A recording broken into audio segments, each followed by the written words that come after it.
Welcome back to the State of Legends podcast. I'm Michael. I'm Dylan. And we are back for week 2. We made it through week 1. We survived. No goat man. No goat man incidents. No goat man. No angry Branch Davidians came knocking on our doors. No. ATF didn't kick my door down. Yeah, they're not here. We're good. The ghost of Joe Ball didn't show up. What anything exciting happened this week to you, Dylan? Well, you told me a story that happened up in Oklahoma. The guy who killed somebody who thought the other guy was summoning Bigfoot to kill him? I don't want to laugh at it because somebody died, but it makes me think of what if I had that type of paranoia and I showed up at your house, just knocked on your door, and I was like, hey, I know you summoned the goat man. I know it. Well, I guess if you really thought I did, then I guess I can't blame the guy. I guess I'm schizophrenic. I mean, let's see. We're talking about Utah. Oh, Utah, the home of Post Malone currently. Yeah, he's building a bunker up there to, I guess, protect him from all the mysteries up there. Is that where the Post Malone Raising Cane's is? I think so. He's got a special pain at Raising Cane's. He might be in Dallas. I'm not sure. Good sauce, bad chicken, hot take. So Utah, the Beehive State, a lot of Mormons up there. Yeah, you could say that. I mean, I think everything in there is named after a Mormon. When we did a little research on this, every town said it was named after some Mormon guy. So I feel like every single street in Utah has to have a bicycle lane because of the Mormon population. Probably so. That makes sense. They're down here roughing it where we're at. Nah, they gotta walk where we're at. You know, they came to our house one time when we were cleaning house. And we were playing some metal music really loud. So I'm actually shocked. They came up to the door, and my wife answered the door. Which, come on, I don't usually answer the door if I don't know who it is. My wife answered the door, and they gave their whole spiel, and she just doesn't have a filter. She's just like, "Oh, no thanks. We're a one wife household." And I just looked at her like I had been shot. I just looked, and they were laughing. They were thankfully laughing, but she sent them to her mom's house. She told them her mom's address. So we went to her mom's house. Just move them down the line. Send them somewhere else. Exactly. Come to Dylan's house if you're a Mormon or Jehovah's Witness. The only two people he opens the door for. No, that's not true. Girl Scouts. Girl Scouts. I think they just set up outside of grocery stores now. I don't think they come to people's houses. They just harass you at Walmart. So what topics are we going to cover on this episode? Well, surprise, surprise. It's another, I guess you could say goofy, but at the same time, there's some heavy themes in this episode, of course. We have, the first one we're going to cover is John Baptiste, grave robber of Salt Lake City. Yeah, when I looked up him to do research, I just typed in John Baptiste. There's a famous French guy named John Baptiste. And I'm like, man, this is the dude robbing graves, but no. No, just a pretty common name. It's a little trashier.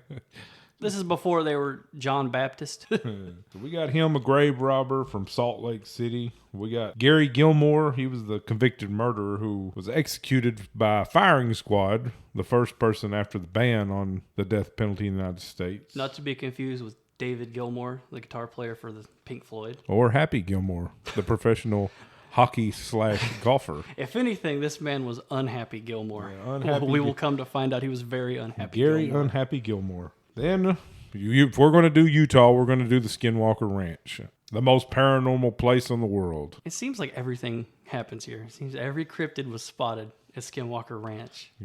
We got a little all there. We got Bigfoot, UFOs, Skinwalkers. Mormons. I feel like the Mormons might have opened a portal at Skinwalker Ranch. The Mormon portal at Skinwalker Ranch. That's might have been opened up by John Baptiste when he was digging graves. Yeah, I'll start with a little lighter reading. I think he's a lighter subject than Unhappy Gilmore.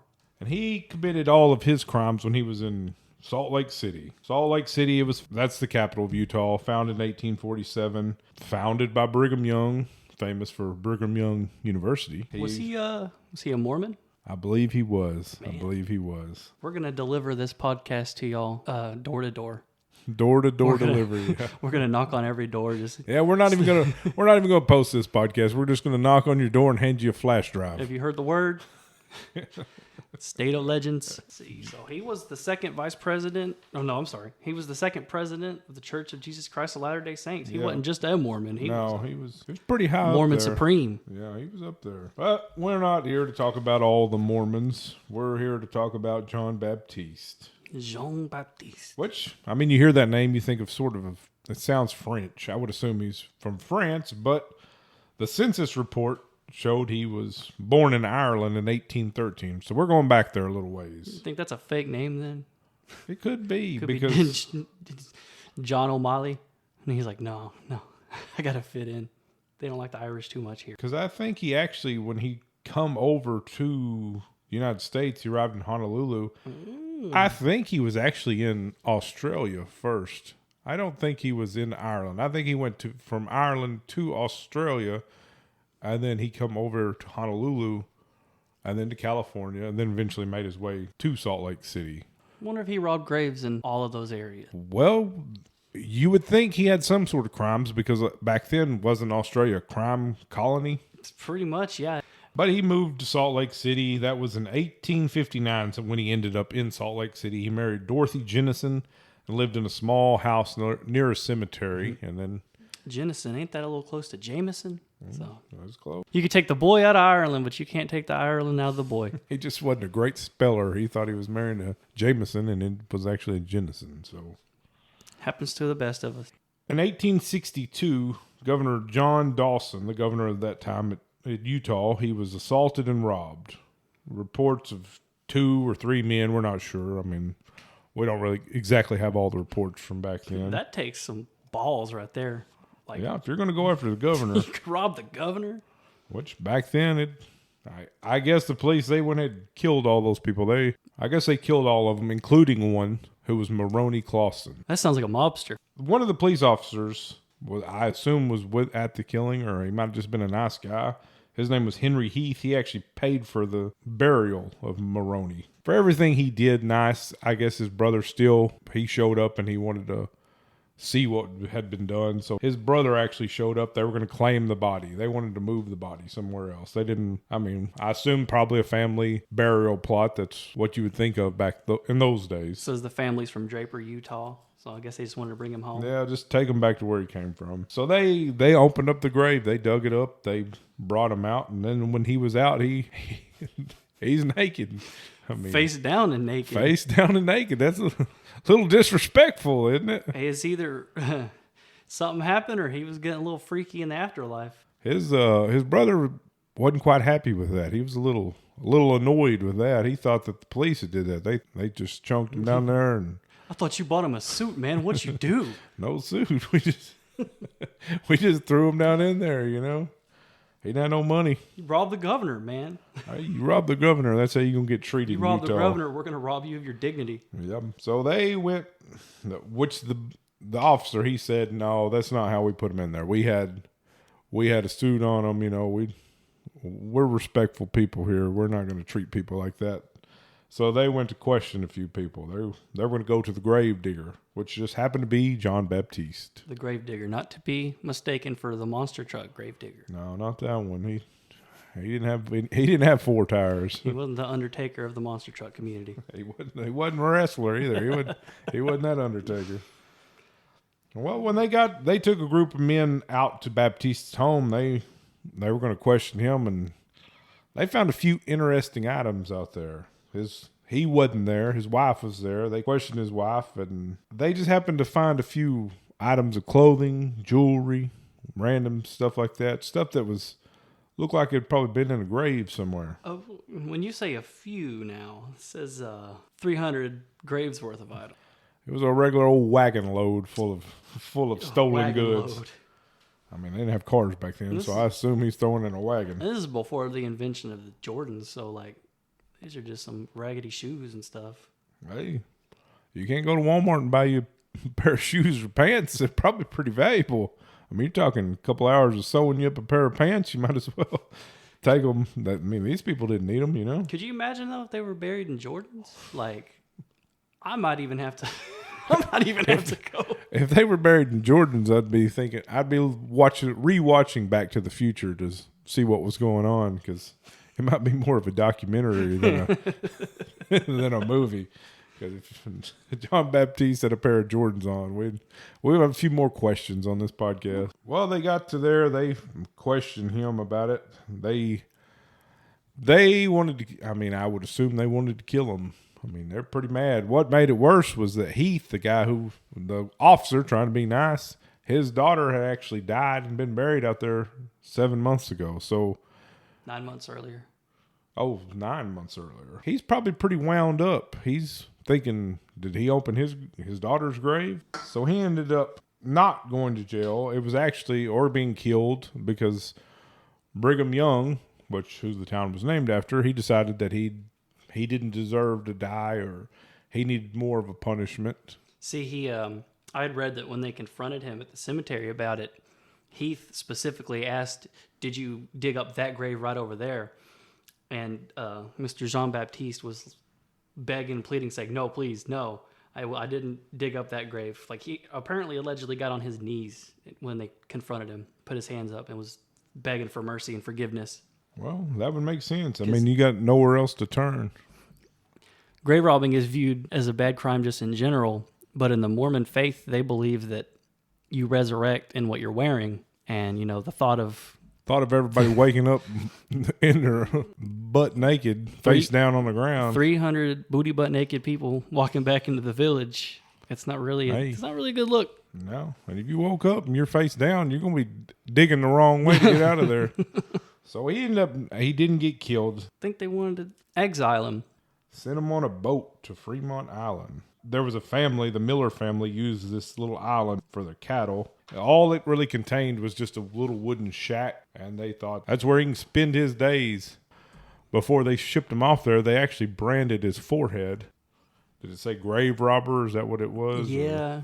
He had a brand on his forehead so people would know who he was wherever he went. It's just like your friends drawing like a wiener on your head or something. Same thing. Kick you off on an island. And it's just a prank. I don't think it's much of a prank with him. No, I think they're a little mad. They said that 3 weeks after they dropped him off, the Millers saw him. They didn't speak to him. They saw him. He's out there still hanging around. 6 weeks later, they come out there. They couldn't find him. All they could find was their little shack that was on the island was tore apart. There was a dead cow that had been skinned, and that's all they could find. They assume he tried to escape. He went somewhere. They never found any remains of him. They guessed he had made a raft and tried to float away. Another interesting thing they did find was that skeleton. They found the skeleton in 1893 with a ball and chain around their leg, which you would assume that was somebody who did a crime or something, or somebody was mad at him. But the officers that left him there had said they didn't leave him like that. He didn't have a ball and chain. I don't know. I mean, if you're willing to brand a dude on the forehead, I think you'd be willing to leave him with a ball and chain, but... Yeah, it could have been. I mean, there was no DNA. They couldn't test and see if that really was him or it wasn't. They didn't have the Maury Show lie detector. No. Results are in. You are a liar. Hey, if they had this, we could have solved a lot of these mysteries up. Where were you, Maury? The stories that they have of him is that they think that he escaped. He went off. Maybe he died somewhere. Maybe he got killed by an animal somewhere. Maybe drowned in the lake. One of them was that he actually escaped, got all the way to Montana and became a miner. Worked the mines and was never heard from again. I mean, you would guess that if he did make it all the way up there, somebody's going to ask him, hey, man, what's that thing on your head, you know? No, I'm just ugly. Don't look at that. I'm just ugly. I mean, you grave robber, or this is like opposite, you know, call him like a big guy, like, hey, little guy, you know. Like, I just assumed you couldn't read. This is Montana. A lot of people might not have been able to read back then. I just came here because I heard they made a good sandwich, the Big Montana. Oh, so there's no really record of what happened to him. He basically disappeared, and then with a disappearance of somebody, and you got a little story about him, it's going to eventually come to ghost. I mean, they say there's ghosts floating around that island. People on the shores of the Great Salt Lake, they say that you can go out there to Fremont Island, you might see a ghost walking the shores. But if it's got the ball and chain on its leg, it's going to be shuffling the shores. The ball and chain shuffle. Could be multiple ghosts. I mean, might not be John Baptiste. Might be another ghost. It'd be really funny is if he got like a proper burial and then a grave robber dug him up and stole his clothes, threw him back in there naked, upside down. Well, speaking of the clothes, all the clothes they found in there, they they laid out at the square basically for everybody to come in and It's to pay check respects or to reclaim if you know, like, hey, it's my uncle's jacket. out. Hey, what if it wasn't your uncle's jacket? What if you just liked the jacket? Hey, You as bad as John Baptiste. Who's going to believe you? Who's going to, I mean, or who are you to tell me that ain't my dead uncle's jacket? I mean, if you're okay with wearing a dead person's jacket, then I mean, who else is gonna claim it? I've done worse for Klondike bars. Then they end up just dumping all those clothes In a mass grave. They buried them to, I guess, pay respect. But if you're going to bury them in a place where there was a known grave robber, wouldn't it just be a thing for somebody who was inspired by John Baptiste to be like, go get them clothes. I mean, Fill your closet up. Now, The cycle resets. what if a grave robber just knew that mass grave wasn't? He just started robbing the mass grave. He's like a one-stop shop, They exile that guy too. He disappears, and they just build a whole island of ghosts. The people that are cattle farmers end up having to be ghost farmers now. They might need to change it to Grave Robber Island. Grave Robber Island. So what do you think happened to John Baptiste? You think he got away? You think he died? I like the Montana story. Like, I like to think of it like, what was that movie, The Usual Suspects? At the end, he's like, you think he's Jean Baptiste, but turns out he's Kaiser Soze. Now he's in Montana mining. Completely different man, completely new life. I mean, it's possible. He made it somehow from Ireland to Australia to United States. I mean, he gets around. So maybe he did. Then again, I would like to, I do want to believe in ghosts, so it would be kind of cool. Ghost of a grave robber. Well, you can go check it out. You can float out there to Fremont Island and check it out for yourself. Bring us an EVP with us. Yeah. Ghost box, spirit box. Yeah. I'll just bring a shop vac, throw a little dust on them and suck them up. What you do is you go to this island and you bury some clothes, and then you set the spirit box out and you're like, Jean Baptiste, if you're here, I buried this Adidas shirt and these cargo shorts. He couldn't resist. I mean, he probably didn't change. We'll just set a little trap for him, shallow hole full of clothes, and I'd let him keep them too. Cardboard box with a stick on the top. When we see him out there, we'll just yank that stick, and there we go. We got a Tom and Jerry, ghost in a box. Drop an anvil on him. Well, that was the story of John Baptiste, the grave robber. It was an interesting story. I mean, it's neat that you can go out there. You can look, see where it happened. I mean, that's not something you hear talked about a lot, and this is kind of a light reading. It's not such a heavy topic. Yeah. But it's connected with ghost stories, and it's one of those old stories where they don't have a lot of records, kind of like the Joe Ball thing. So more legends get founded around it. Yeah. Like, did he have a ball and chain? Did they actually brand him? Who knows? But I would assume with the Mormons, they probably have quite a few records. This might be a pretty documented case. Who knows? I mean, did a cryptid show up and destroy his shack? Was it actually him? Was he abducted by aliens? He could have been. He went to hide in the shack, and the beam brought up part of the shack with him? Who knows? The aliens do that too.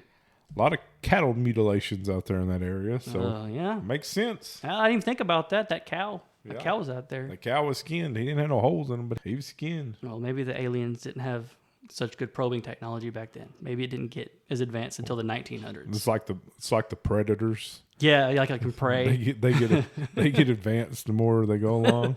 What if that's what happened on the island?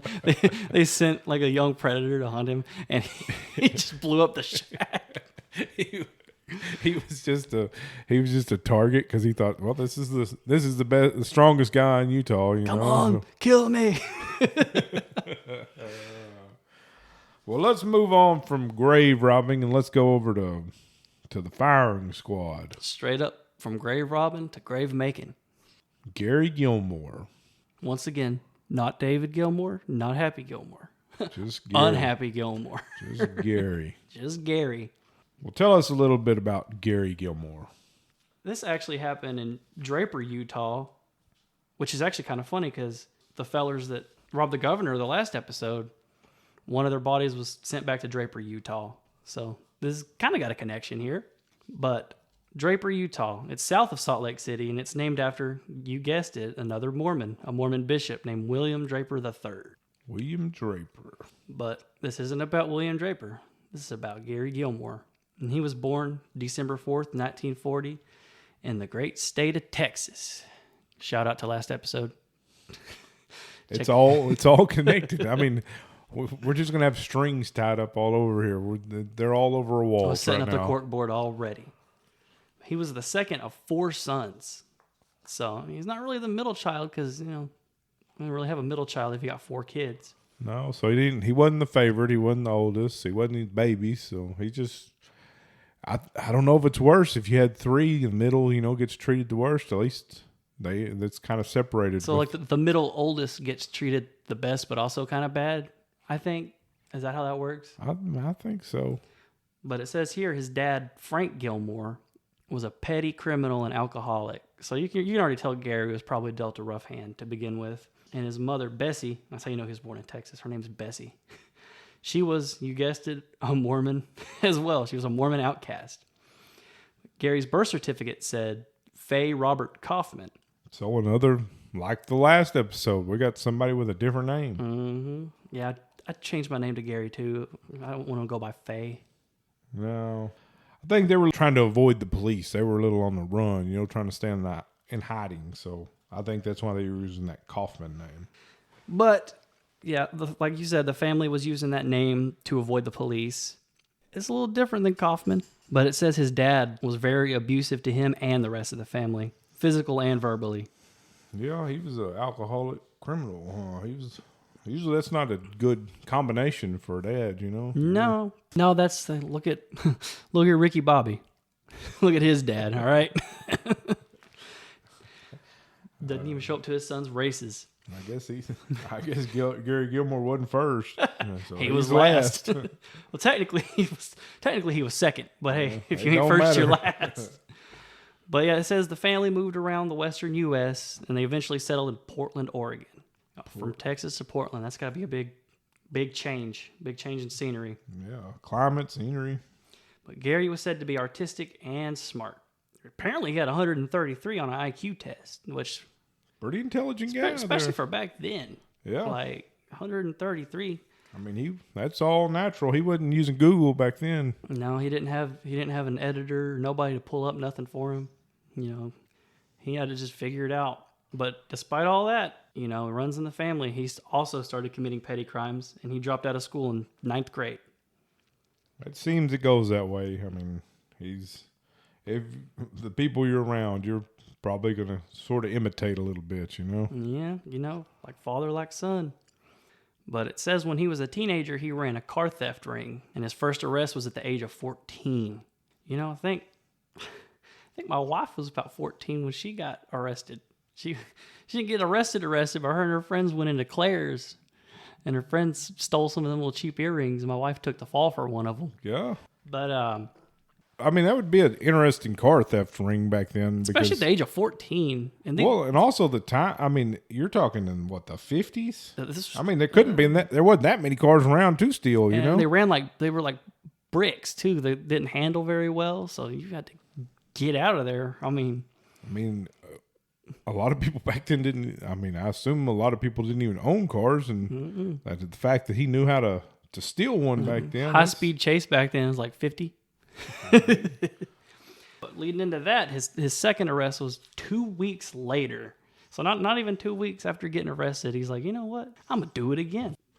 He's back at it. He likes what he's doing. Hey, if you're good at something, don't do it for free. It says here he spent a year at McLaren Reform School for Boys in Woodburn. That's funny.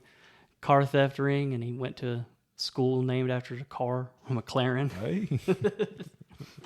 Hey, do what you like. But it was in Woodburn, Oregon. In 1960, he was sent to Oregon State Correctional Institution for stealing another car. So, I mean, he has his hobbies. He's decided what he liked at an early age. He likes stealing cars. He would have loved to watch the Gas Monkey show. Stealing cars on that show. Instead of counting cars, it's stealing cars. Stealing cars. He'd have a reality show right now. Well, it says here his dad, Frank, he died in 1962 of lung cancer. Shocker. The alcoholic and abuser was probably a smoker. Probably so. Gary was actually in jail at the time, wasn't he? Yeah. He was in Rocky Butte Jail in Portland. And here, he tried to unalive himself after being informed of his father's death. Despite their rocky relationship, I mean, I get it. Still your dad. It's still your dad. You're still going to be be upset about it.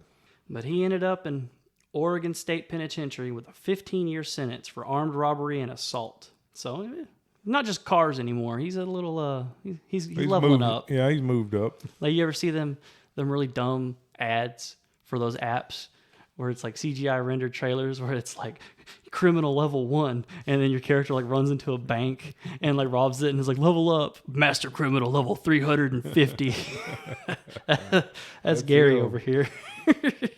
But it said he was eventually transferred to a federal maximum security prison in Marion, Illinois in 1975. So he's taking a little bit of a route here. He's been moved on to Texas, Oregon, now Illinois. It says 1975, so he was 35 when this happened? 35. So he's pretty much just been in jail most of his life, in and like out, just doing crime. But he was released on parole to his cousin, Brenda Nicole, who lived in Provo, Utah. So that's how he ends up in Utah. Which I'm sure y'all are wondering how we were going to tie all this back to Utah, but don't you worry. Don't you worry. He's here. Gary Gilmore's in Utah. He is here in the Beehive State. Well, he's not here now, but no, he was at that time. Yeah, I mean, he could be there. We don't know. He could be another ghost. Question everything. He continued to commit petty crimes in Utah and was drinking heavily. So this dude's literally just his dad at this point. And on July 1976, he robbed and killed a man by the name of Max Jensen. He was a gas station employee in Orem, Utah. The next day, he robbed and murdered Benny Bushnell, a motel manager in Provo, Utah. And reports say neither of the men resisted the robbery. They complied, but they were still killed. It didn't really seem like there was any motive for any of these murders. He just decided this is what he was going to do that day. I feel like he might have been kind of a mean man, a little bit of a knucklehead. There appears to be no motive, like you said, no motive for the murders, and he tried to dispose of the .22 pistol, but he accidentally shot himself in the hand.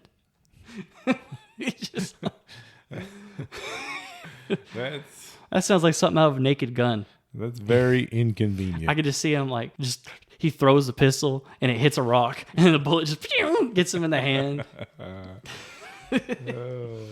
So a mechanic who was working on his truck saw his injuries and called the police. It says here that Gary's cousin told police that he had asked him for bandages and painkillers for his hand. Now I'm just thinking about this every time he's trying to dispose of anything. He's hurt himself. He decided just one random day to shoot 2 people. 3 counting himself. Yeah, 3 counting himself. Accidentally shoots himself in the hand. He has his truck at a mechanic. I mean, I assume it was broke down because why else would you have your vehicle at a mechanic? I guess he didn't learn any mechanic skills when he was stealing all those cars. He just learned how to take them. He didn't learn how to keep them. He seemed like somebody who would probably wanted to learn how to fix his own vehicles. That would be a little more convenient for him. Gary here is a graduate at the School of Hard Knocks. Yeah, if you shoot yourself after you've killed 2 other people, it's definitely hard knocks. Joe Ball didn't even. Oh, you know what? No, he did shoot himself. I'm sorry. Yeah, he did it on purpose, though. Gary's just over here. At least he didn't try to holster the gun in his pants and blow off something a little more important than his hand. Oh. But he was arrested trying to leave Provo, but he didn't attempt to flee from the cops. So right. I guess he just got pulled over, and he's like, "Yeah, all right." It's almost like he wanted to be arrested. I mean, you do this unprovoked. You kill these 2 people. I mean, he does try to bandage himself up and move on, but as he drives out, he doesn't fight. He just gives up. Maybe he wanted to just be in jail because he spent so much of his life in jail that it's what he really knew. That makes sense. I mean, it happens. A lot of people just commit again just to go back because it feels like home at some point. I guess they kept letting him out for assault and car theft and other stuff like that. I guess he thought maybe shooting somebody would put him back in. Was he like Nicolas Cage in Raising Arizona? They knew him by name in the jail. Every time he left, see you later, I'll be back. He wasn't Nicolas Cage in Con Air, I can assure you that. Because he never shot himself in the hand. No, he's more like Dave Chappelle in Con Air. But, of course, there was a trial and appeals. He was charged with both murders, but only the Bushnell case was brought to trial. The trial only lasted for 2 days. So not a long, drawn-out process. They had their minds made up pretty fast. He didn't have the mind of Bundy. No, he just stated he saw Gilmore in the office on the night of the murder. So, he had an eyewitness. The gun was found, and Gilmore's blood was found near the gun. Shocker. And Gilmore's attorneys, they did cross-examine most of the state's witnesses. But Gilmore wanted to take the stand himself. He argued that he was not in control of himself when he committed the crimes. He was looking for an insanity plea. But of course, like with most cases, his own attorneys presented findings from 4 psychiatrists who said he knew what he was doing, that he was in the right mind. His own attorneys were like, you might have messed up there. I'll get your money back, Gary. Yeah, they kind of make you want to give up on that plea. They probably messed it up because he stole one of their cars.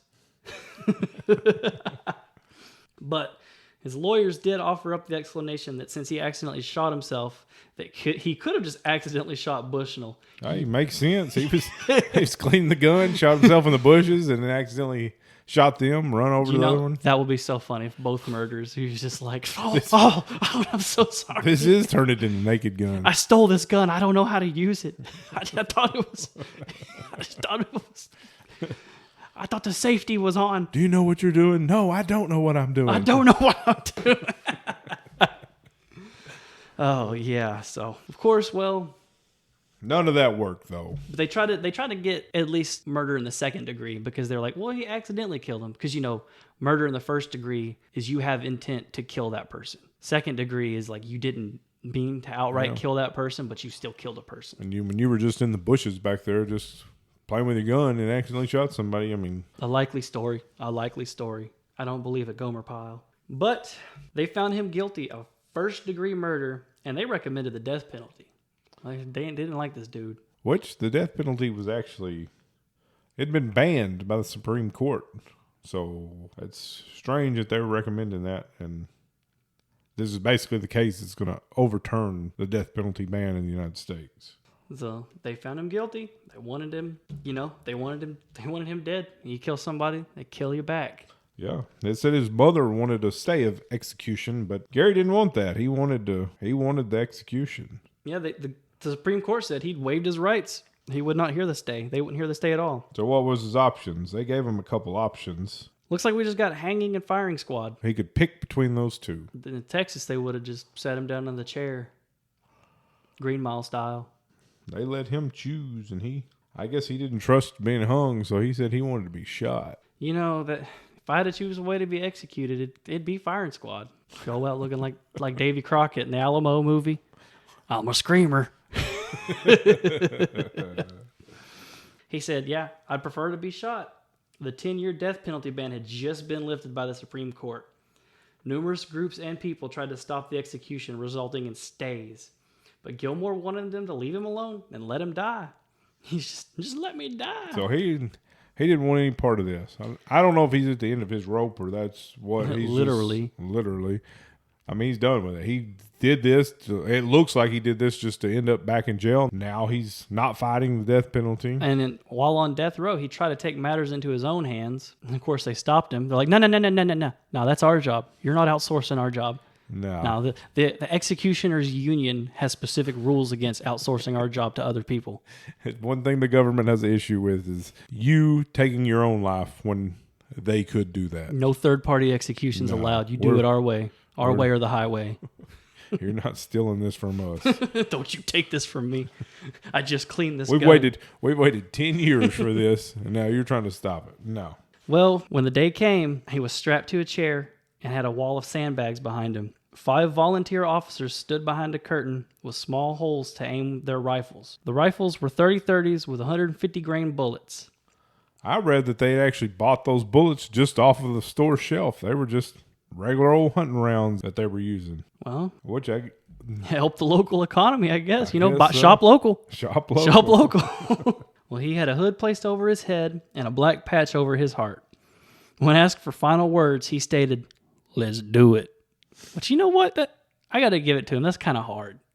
That's kind of hard, He could have been like, I don't want to die or blah, blah, blah. But now, just let's do it. Bring it on. I just said he's going to be like, wait. Wait, no, wait. That's how you know he's from Texas, though. He's just like, go on, shoot me. He's like the Joker. Hit me. Maybe you didn't think they would. He's like, I already shot myself. You think I'm scared of being shot again? I know what it feels like. 4 officers were supposed to be shooting live ammunition, and 1 was given a blank. So you're not really sure who didn't shoot, who did shoot. Gives you a little bit of, you'd be like, did I just kill a man? Nah, I had the blank. It was definitely me. I had the blank. I'm glad they're concerned about these guys' consciences because they were volunteering for this. I mean, yeah, they volunteered to do this. I want to kill somebody, but then later on they're like, I mean, would they have been mad if they would have had the blank? They're like, you took this from me, you know? You took this chance from me. That guy stole my daddy's car. Gilmore's brother inspected the clothes after the execution, noting 5 holes.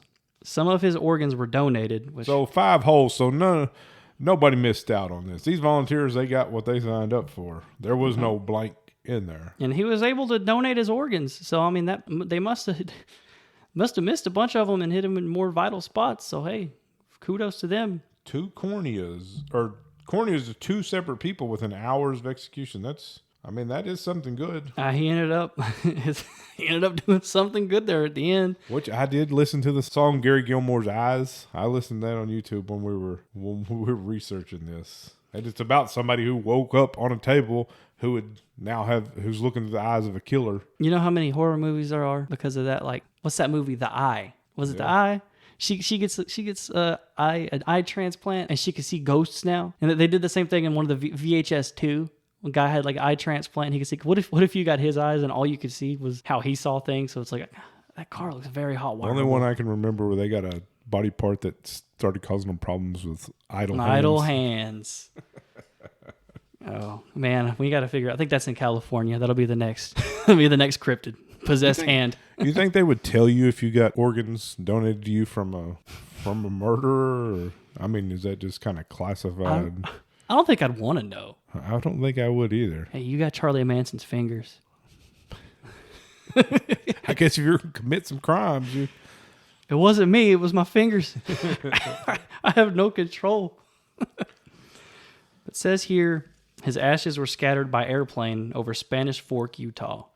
He didn't even get to go back to Texas. He had to stay in Utah. So he's in Utah still, sort of.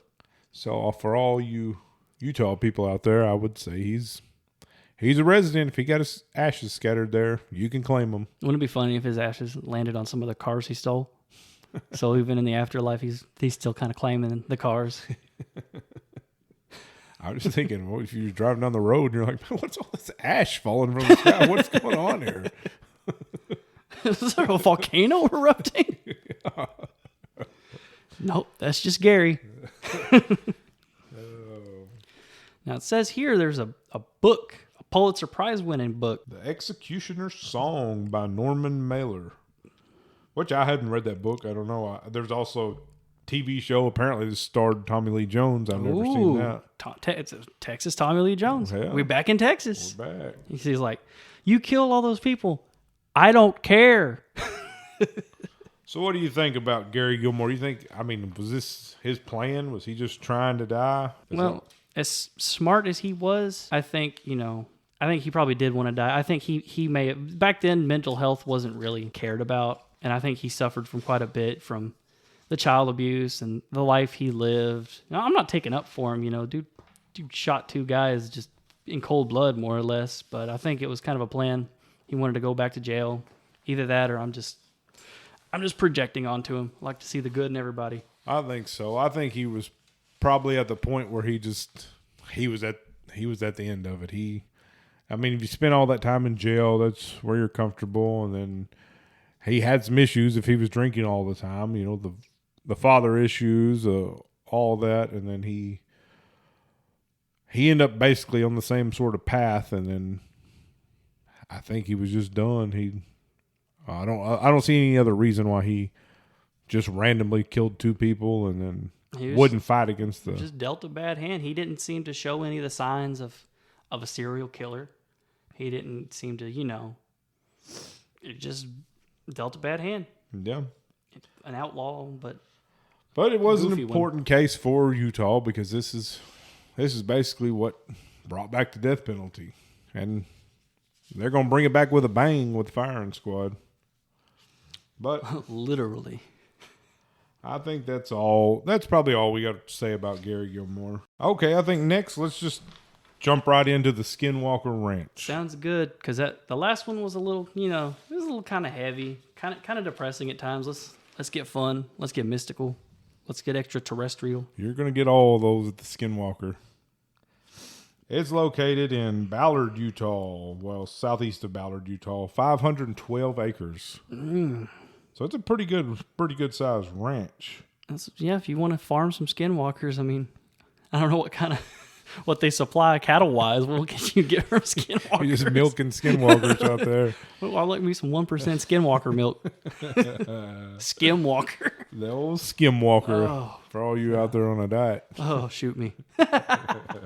Let's talk about the actual Skinwalker. I mean, that term. It came from Navajo Ute tribes. We should probably also state that that's where Utah got its name from, right? The Ute tribe? Yep, that's where they came. The term Skinwalker comes from the Navajo legend. They're basically evil witches. You had to do something bad to be a Skinwalker. I mean, people aren't just born Skinwalkers, are they? No, I hope not. You had to kill a brother, kill a family member. You had to do something they thought was pretty bad. There's like, same with the Goat Man, same with Bigfoot. There's different tellings of Skinwalker, different tribes, different ways to become a Skinwalker. Apparently movie portrayals of Skinwalker, they never get it right. It's always the deer antler thing in the movies, and that's not the story at all. So you're a Skinwalker purist, huh? No, not really. I like that. I like that you portrayal. Like that I like the deer portrayal. I thought maybe you were going to say Hollywood got it wrong. I mean, Stephen King got it wrong. But there's that movie. I think that movie Ravenous. You ever hear that movie? No, I hadn't seen that one. That was pretty much the most movie that got it right, because a lot of times Skinwalker lore always leads to cannibalism. That's what sets it off. Shout out David Arquette. Well, the Navajo, they cursed the land that the Utes were on, and that's how it got its name. That's how, well, not necessarily how it got its name, but that's how Skinwalkers were introduced to that area. They were kind of fighting, and Navajo cursed them, and then now Skinwalkers still walk that area to this day. Skinwalkers are kind of like a medicine man, I guess, but like a bad guy, the bad version of a medicine man. Bad medicine. So Bad medicine. Bon Jovi wrote that song about a Skinwalker.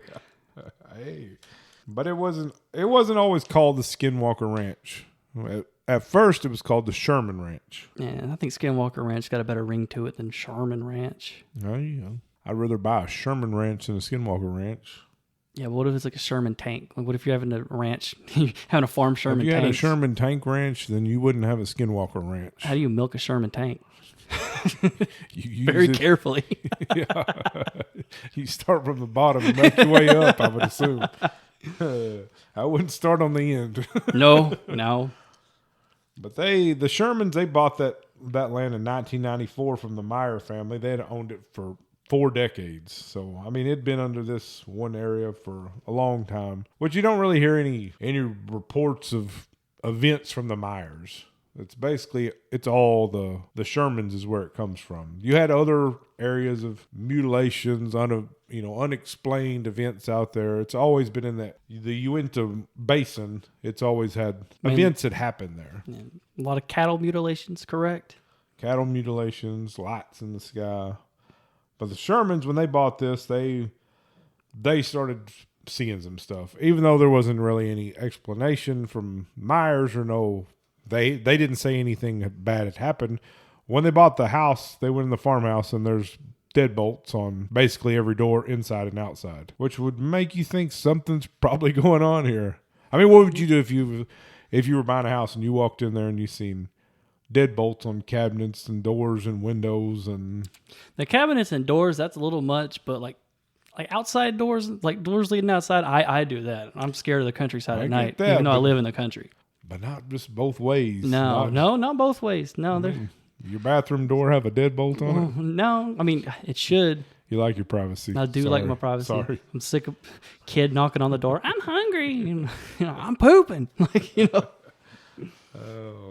Right after purchasing the property, they actually encountered a giant wolf-like creature. I mean, the way it described on there, it looked like they're trying to describe a dire wolf. Now, are dire wolves real, or is that mythological, like Witcher stuff? I don't know. I always only hear about dire wolves in Skyrim Game of Witcher Thrones, stuff. they all had Yeah. dire wolves. If this one was real, they really shot at it, and it just walked away. They said it grabbed a calf. Yeah, sounds pretty dire. I mean, yeah, dire situation. I feel like in that situation, any wolf is, it's dire. To be shot at and then just turn around, walk away. I mean, I don't know if it's real or not. Terry Sherman, which was the dad, the guy who bought this, he actually found crop circles, crop triangles. Crop triangles. That's a new thing. Who's trying to be a little unique here, huh? Yeah, everybody's got crop circles, but there's not a lot of crop triangles. Can you imagine being the alien that makes the crop triangles? You think he gets made fun of because he has a different one? Like, look at your triangle. Gleep Glorp over here is trying to be different. Look at him trying to stand out. What a prick. He started seeing strange lights. They seen UFOs that were spotted over fields. Lots of lights and orbs. They said his wife was chased by 3 orbs when she was driving home. I've always heard about, will-o-wisp orbs growing up. And so if you watch those ghost hunting channels, like a dust particle will pass the camera and they're like, oh, did you see that orb? When you said Willow, I instantly went to the Willow from the movie Willow. The peck. Shout out to the leprechaun actor. It says here, though, that the UFO was box-shaped. You never hear reports of box-shaped unless it's the Borg from Star Trek. No, I think that's something out there different. What you do hear about newer UFOs? Pill-shaped, right? Yeah, pill-shaped. I guess you could... Don't you know we're not allowed to... It's more modern now, so, I mean, cars back in the day, they used to be real square, and they've kind of shaved off the corners. And we're not allowed to call them UFOs anymore. They're UAPs. UAPs. It's unexplained aerial phenomenon. Apologies if we use UFOs instead of UAPs. We're trying our best. It's hard to change, They had some of the cattle mutilations that we talked about earlier. They had some of those issues on their ranch. They had cows with holes drilled in their eyes, one into the rectum, 6-inch hole into the rectum. That's a rump roast. That's a bad UFO there, bad alien. They got all this technology and they can't just dispose of it. They have to litter. You would think with all the technology they supposedly have, they'd have a X-ray machine or a CAT scan machine or MRI machine. They could do that without probing, so bringing out the drill bits. They always do it to cows too. They're just so rude. I mean, something special about cows. It's them 4 stomachs. They said that all the cows they found out there was actually no blood. Blood was drained. Basically cauterized, right? Yeah, and then one had some sort of orange tinted jelly left behind, which. I mean, I'm not going to be that guy, but this cow's got a certain hole and a certain jelly. Yeah, that was aliens, I'm sure of. Oh, that wasn't aliens. There was some unexplained event sound like was going on out there. Sounds like the weird neighbors at it again. Well, eventually the Shermans, they had enough of this ranch. They kept it for basically 2 years, and they sold it to Robert Bigelow. Robert Bigelow. No relation to Deuce. No Deuce. This guy he had a lot of money and a lot of stuff going on. He was founder of the Institute for Discovery of Science. He studied paranormal events and UFOs. He founded Bigelow Aerospace. He put multiple crafts into space.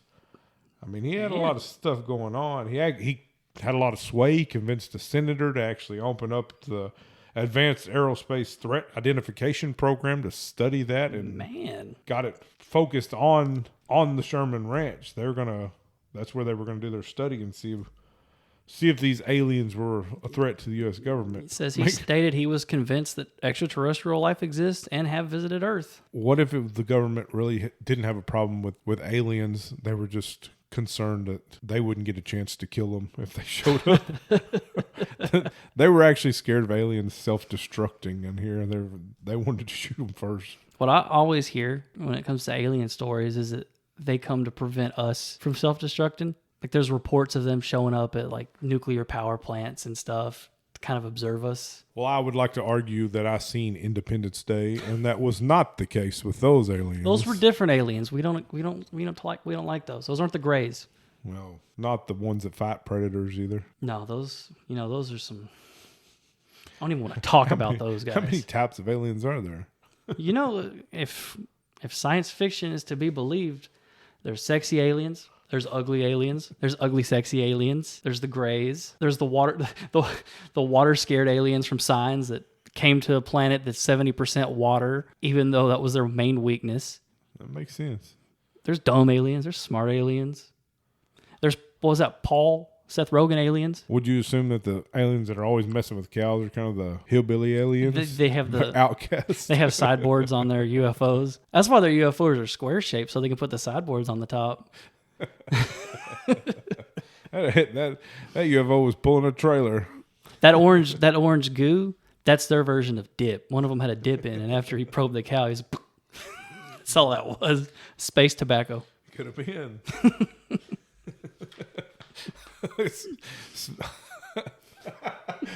Doing spit on that thing, huh? Oh no. Too soon, Too soon. So he formed AATIP in 2007. Man, that's a good year. So we're getting a lot more recent than what we've been. We're not back in the 1800s or the 70s. We're pretty current now. We're in the era of the iPod and the Xbox 360. Which seems like alien sightings kind of went down since all that stuff showed up. You think it's because there's less aliens because we got more technology, or you think it's just people just aren't outside looking for them anymore? It's probably a little bit of both, but there's also so many like video games where we kill aliens in so many different ways. I bet they won't come here. They probably not. They're like, hey, we were trying to visit, it's like Hawaii, we're showing up and we're trying to spend a week out here. And the Covenant from Halo are like the alien Mormons. Yeah. And they don't want to visit, especially Utah. No. They don't want to see the real Mormons. So this AATIP. We'll call up ATIP. ATIP. ATIP got a funding of $22 million. That's a lot of money. That's a good tip. That's a good tip. But they had a 500-page document describing all the events, unexplained events they'd seen, in which they spent a lot of time studying the Sherman Ranch. But the ATIP was eventually dissolved in 2012. Or was it? It appears they have changed names to Unidentified Aerial Phenomenon Task Force. And that's how you know it's modern, because UAP. So do you think any of these government agencies, do any of them actually dissolve, or do they just all just kind of move over into something else? They just change names. I think so. This isn't the group that Tom DeLonge got involved with, is it? From Blink-182? And he's the one that tells us they're actually real. Well, eventually Bigelow, the guy who got all this stuff, all this government funding and research started, he decided to sell it. And he sells it to Brandon Fugel. He was another businessman involved in real estate. He also said he was a skeptic. He didn't really believe in this stuff, but he was also a fan of science, so he wanted to study, and people basically want to prove stuff wrong. If you can prove something wrong, people want to try it. So he bought that. It doesn't really state the price because he actually bought the property under a different name, under an LLC. When he met with Bigelow, he stated that Bigelow's facility was the closest thing he'd ever seen to a Bond villain's lair. I mean, you're talking space stations, sharks with laser beams on their freaking heads. There's no telling. I mean, a billionaire who's interested in this kind of stuff. I mean, I think if I was a billionaire, I'd be kind of close to a Bond villain too. I mean, not like the Christopher Walken one, not that one. Brandon Fugel bought the ranch under the name Adamantium Real Estate LLC in 2016. That's crazy. That's literally the metal that is in Wolverine. This dude's a nerd. So you know he's a sci-fi fan. Because I mean, come on. What next? Unobtainium? Hey. My dude loves Avatar or Transformium. Transformium. That's the worst one. So he bought this property. He used another name. He didn't even come out and actually say. It was unaware of who the person actually bought the property was. The actual owner of it. I mean, you had the LLC, but you didn't have a person's name to attach to it. No, you see the LLC and you're like trying to figure it out and you're like, this dude's a nerd. Probably thought Elon Musk bought it with a name like Adamantium. And then he's like, I'm going to change the name to X Ranch. The X Ranch. X Ranch. So he upgraded the property. He said that there was a bunch of stuff kind of in disrepair out there. He installed surveillance systems, upgraded infrastructure, run internet lines. I mean, he put all that stuff out there because he was going to start studying the ranch. So he actually, eventually he did identify himself, 2020. which just happened to be the same year that The Secret of Skinwalker Ranch begins to air on History Channel. Oh, isn't that funny? That's pretty. This dude over here is convenient. trying to judge Mr. Bigelow for being like a Bond villain. What is this dude? No, I don't think he was judging Bigelow. He was laughing about it. I think he was impressed with This what dude's he more did. like Samuel L. Jackson in Kingsman. So, have you watched the show? Have you watched Secret of Skinwalker Ranch? I actually have not. I've watched quite a few of them. I think it's entertaining. I mean, they have a different cast of characters. That the one guy, the scientist on there, Travis Taylor. I remember him from Rocket City Rednecks. I used to watch that show. Is he a redneck scientist or? Yeah, he was a redneck scientist. He was like a NASA scientist, and he would always shoot rockets and blow stuff up. It would See, it was, that's the best kind of. If you're gonna do a cryptid show, if you're gonna do anything mysterious, please put rednecks in it. his old show was almost like if you could do if you had more money and you could do science experiments, like school science experiments as an adult, but with explosives. That's basically what it was. Oh, so he's just living the dream. He was living the dream. And then he has a security guy. Bigelow has or not Bigelow, Fugal has a security guy named Dragon, which I mean, why wouldn't you have a security guy named Dragon? Do you think the security guy chose that name, or do you think Fugel's like, you're Dragon, and he's like, I'm whatever you want to be as long as you pay me?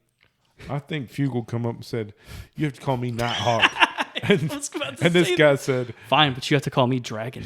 I think that's exactly how it went. They don't tell you that he's got another security guy named Nighthawk. That's the part they don't tell you. And one of them has a katana signed by Randy Jackson of American Idol.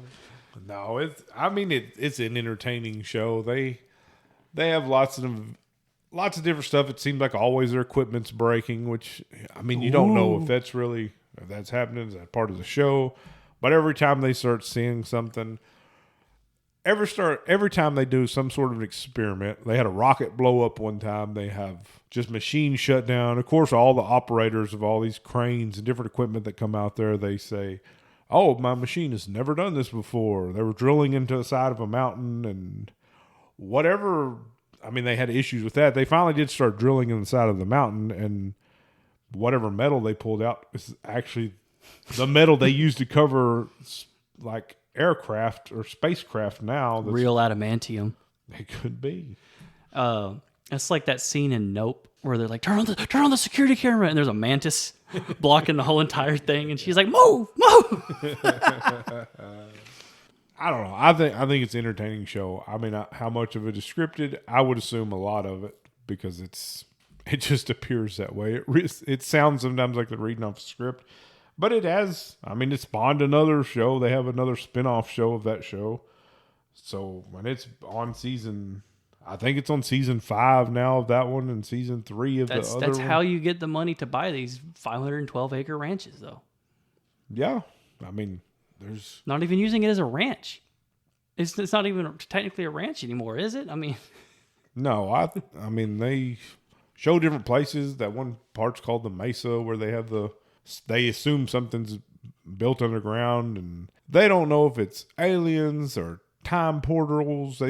Sometimes they say it's a time portal, and then they always say every time. Which another thing is every time that something happens, a black helicopter happens to show up. You know, the government's checking on Men them. in Black, Tommy Lee Jones and Will Smith show up. I hadn't seen any ink pens and flash in front of the TV, but No. I wouldn't remember it if it happened. You know, so, I would love it if it was the Hollow Earth theory. Well, It's just a big hot spot, right? You know, everything comes out of there.